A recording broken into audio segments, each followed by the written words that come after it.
ओम शांति। आज 19 अक्टूबर 2023 की साकार मधुर मुरली।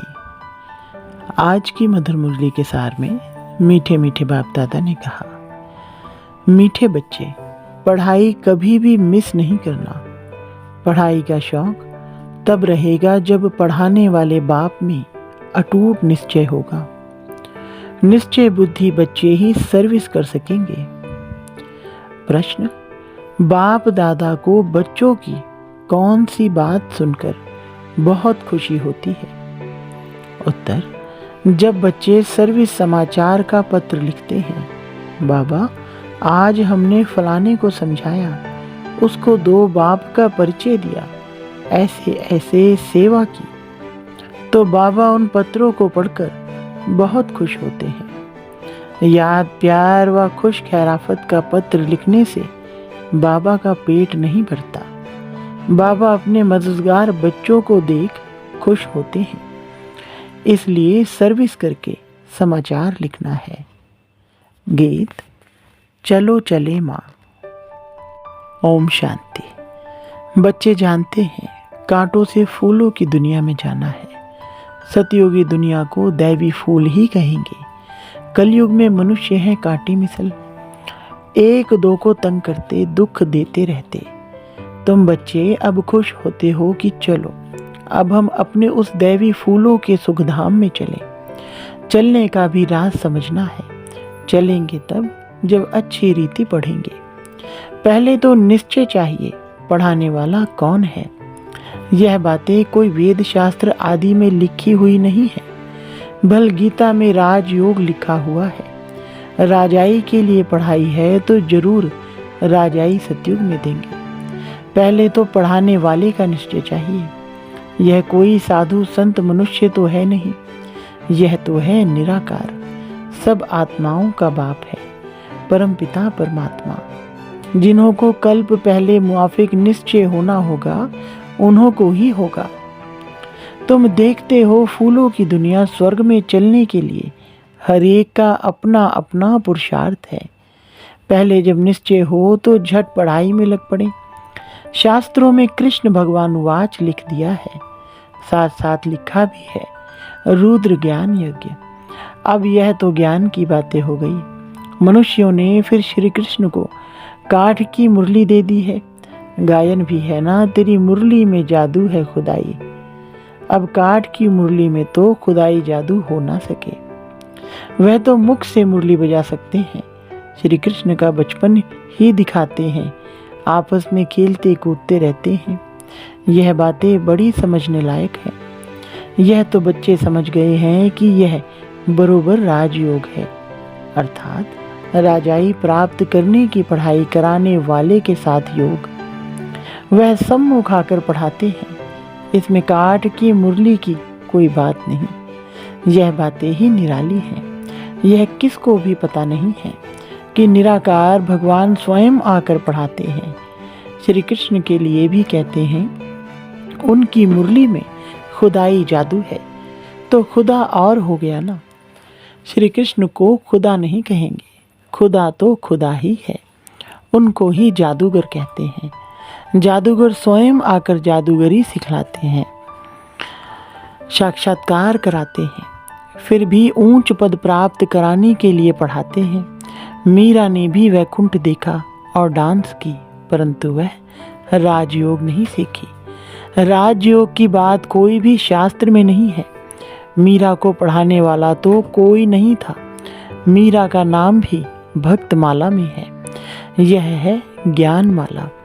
रात दिन का फर्क है, तुम समझ गए हो। हम जितना ज्ञान उठाएंगे उतना ऊंच पद बनेंगे। बरोबर भक्तमाला भी है, उनमें भी नंबरवार हैं। उन्हों के नाम तो मशहूर हैं। यह ज्ञान कोई में भी नहीं है तो समझाना चाहिए।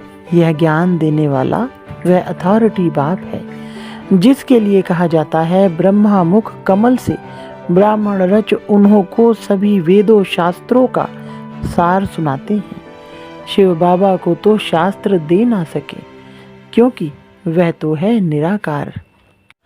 तो ब्रह्मा द्वारा समझाते हैं, यह युक्ति रची है, परंतु यह सब बातें समझाने वाला वह एक है, दिखलाते भी हैं। ब्रह्मा द्वारा सार बतलाते हैं तो जरूर समझाने वाला कोई दूसरा है ना।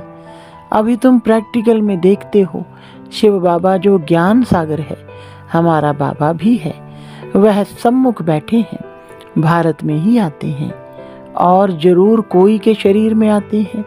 यह ब्रह्मा का शरीर है, प्रजापिता ब्रह्मा होना भी जरूरी है। बरोबर प्रजापिता ब्रह्मा द्वारा ही बाप आकर ब्राह्मण धर्म रचते हैं। धर्म कैसे रचा जाता है यह भी तुम जानते हो। तुम प्रैक्टिकल में ब्रह्मा की संतान हो, कहते हो हम ब्राह्मण ब्राह्मणियां हैं, बाप से वर्षा ले रहे हैं। फॉलोअर तो कभी वर्षा ले ना सके, बच्चे ही बाप से वर्षा लेते हैं। तुम आकर बेहद के बच्चे बने हो। क्राइस्ट के फॉलोअर कहेंगे बच्चे नहीं, बुद्ध के, गुरु नानक के फॉलोअर ही कहेंगे बच्चे नहीं। यहाँ तुम बच्चे हो। प्रजापिता वह भी बाप ठहरा और शिव बाबा भी बाप हो गया। वह निराकार है, यह साकार अलग है। इस साकार द्वारा ही शिव बाबा ने बच्चों को रचा है। अब तुम्हारे में भी कोई को तो पक्का निश्चय है, कोई को नहीं है। लॉटरी है बहुत बड़ी। तुमको अपने शरीर निर्वाह अर्थ कर्म भी करना है और फिर यह ज्ञान भी सीखना है। उस पढ़ाई में बहुत मेहनत करनी पड़ती है।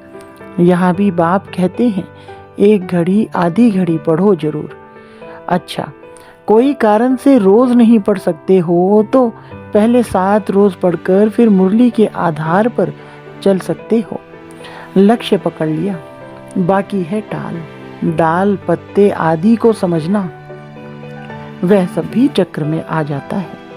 तुमको 84 जन्मों का राज भी समझाया है। झाड़ में डिटेल है, चक्र में नटशेल है, समझाया भी है। यह वैरायटी मनुष्य सृष्टि के धर्म है। पहले एक धर्म रहता है, फिर वृद्धि होती है।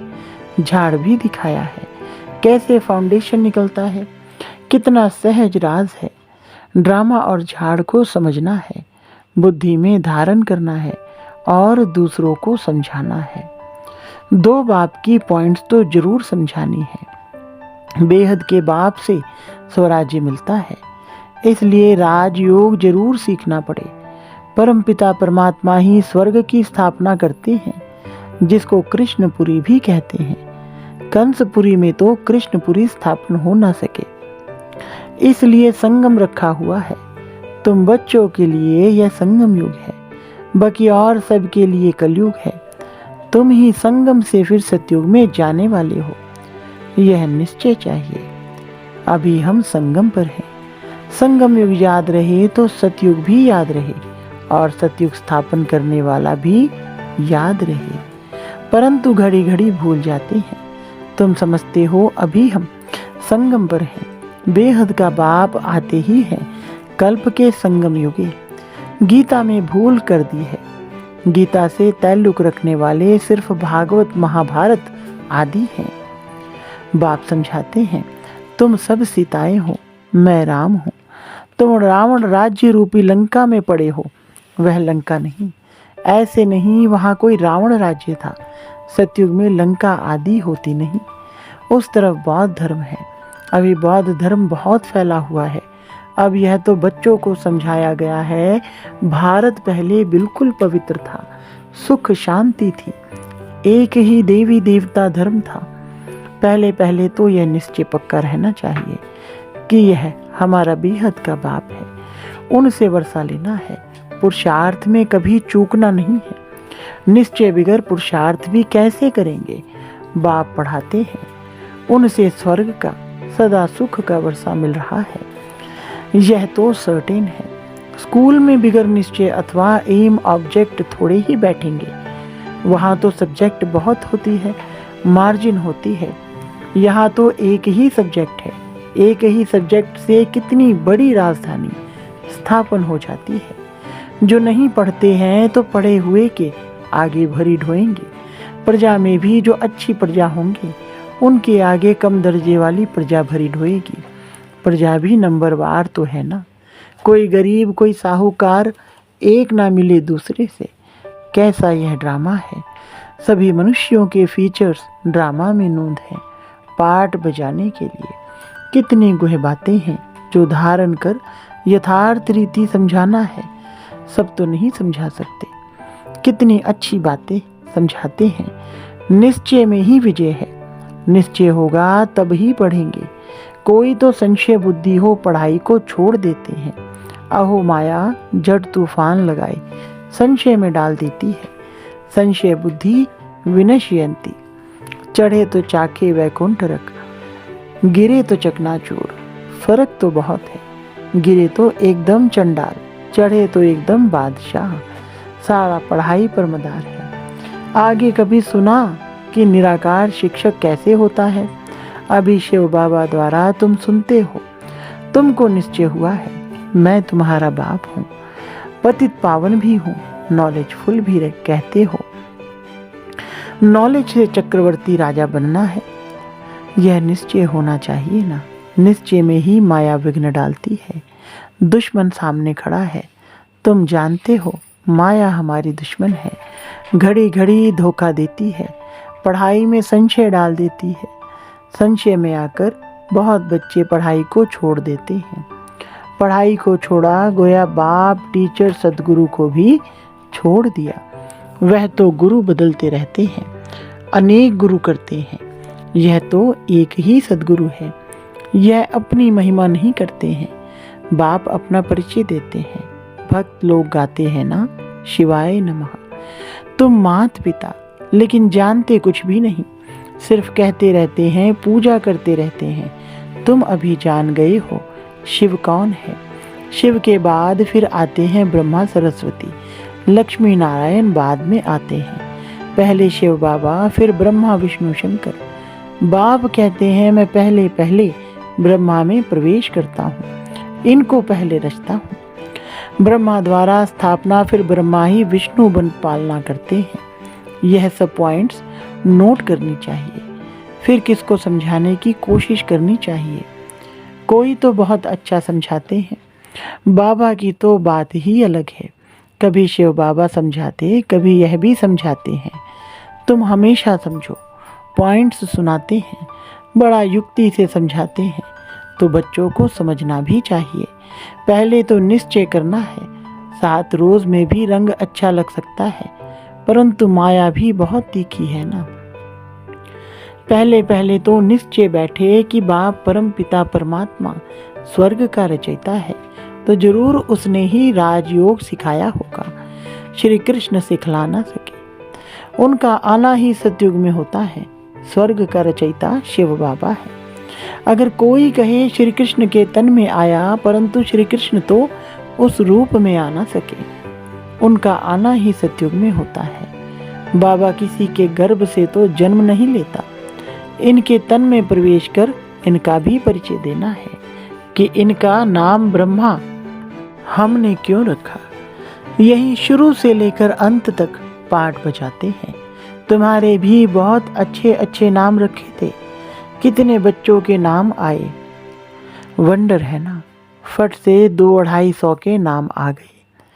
इतने नाम तो यहाँ के ब्राह्मण लोग दे ना सके। स्वदेशी फट से नाम ले आई। बेहद के बाप ने नाम रखे।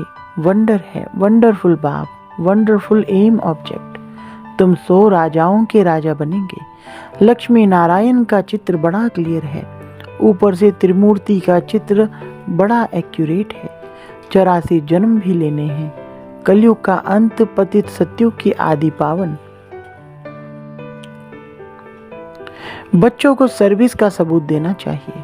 बाबा हमने भी यह छोटे छोटे पर्चे छपवाए, ऊपर में शिव, त्रिमूर्ति और 2 बाप का परिचय हो। यह पॉइंट्स जरूर होनी चाहिए। ऐसे ऐसे पर्चे छपवाकर खूब सर्विस करके समाचार देना चाहिए, तब बाप की दिल पर चढ़ेंगे। चिट्ठी सिर्फ खुश खैराफत की नहीं, सर्विस करके समाचार लिखना है कि बाबा यह सर्विस की। सिर्फ याद प्यार लिखने से बाबा का पेट क्या भरेगा। आज फलाने को समझाया, आज पति की सर्विस की, बहुत अच्छा, खुश हुआ। ऐसे ऐसे सर्विस की समाचार बाबा को लिखना है। 2 बाप की पॉइंट मुख्य है। बेहद का बाप है ही स्वर्ग का राज्य भाग्य देने वाला। तुम कितने मीठे मीठे बच्चे हो। बाप समझाते हैं यह सब एडॉप्टेड चिल्ड्रन हैं। इतने सब तो धर्म के बच्चे ही हो सकते हैं। वह धर्म के फॉलोअर्स होते हैं। यहाँ तुम बच्चे हो। बाप भी ऐसे बच्चों को देख खुश होते हैं। यह सब हमारे बच्चे हैं। अभी अंत का पाठ बजा रहे हैं। स्वर्ग की स्थापना में मदद के लिए मेरे साथी बने हैं। यह है रुद्र शिव बाबा का राजस्व अश्वमेघ ज्ञान यज्ञ। शिव बाबा स्वर्ग की स्थापना कैसे करते हैं? पहले ब्रह्मा और ब्राह्मणों द्वारा रुद्र ज्ञान यज्ञ रचते हैं, जिससे स्वर्ग की स्थापना होती है। तो जरूर ब्राह्मणों को ही यज्ञ संभालना है। अच्छा, मीठे मीठे सिकलधे बच्चों प्रति माता पिता बाप दादा का याद प्यार और गुड मॉर्निंग। रूहानी बाप की रूहानी बच्चों को नमस्ते। रूहानी बच्चों की रूहानी बाप दादा को नमस्ते जी। धारणा के लिए मुख्य सार नंबर 1, निश्चय बुद्धि बन पढ़ाई करनी है। कभी भी किसी बात में संशय नहीं उठाना है। निश्चय में ही विजय है। नंबर 2, बाप का साथी बन स्वर्ग की स्थापना में पूरा मददगार बनना है। यज्ञ की संभाल करने वाला पक्का ब्राह्मण बनना है। वरदान, ज्ञान स्वरूप बन कर्म फिलॉसफी को पहचान कर चलने वाले कर्म बंधन मुक्त भव। विस्तार, कई बच्चे जोश में आकर सब कुछ छोड़ किनारा कर तन से अलग हो जाते, लेकिन मन का हिसाब किताब होने के कारण खींचता रहता है। बुद्धि जाती रहती है। यह भी एक बड़ा विघ्न बन जाता है। इसलिए कोई से किनारा भी करना है तो पहले निमित्त आत्माओं से वेरीफाई कराओ, क्योंकि यह कर्मों की फिलॉसफी है। जबरदस्ती तोड़ने से मन बार बार जाता रहता है। तो ज्ञान स्वरूप होकर कर्म फिलॉसफी को पहचानो और वेरीफाई कराओ तो सहज कर्म बंधन से मुक्त हो जाएंगे। स्लोगन, अपने स्वमान की सीट पर सेट रहो तो माया आपके आगे सरेंडर हो जाएगी। अच्छा, ओम शांति।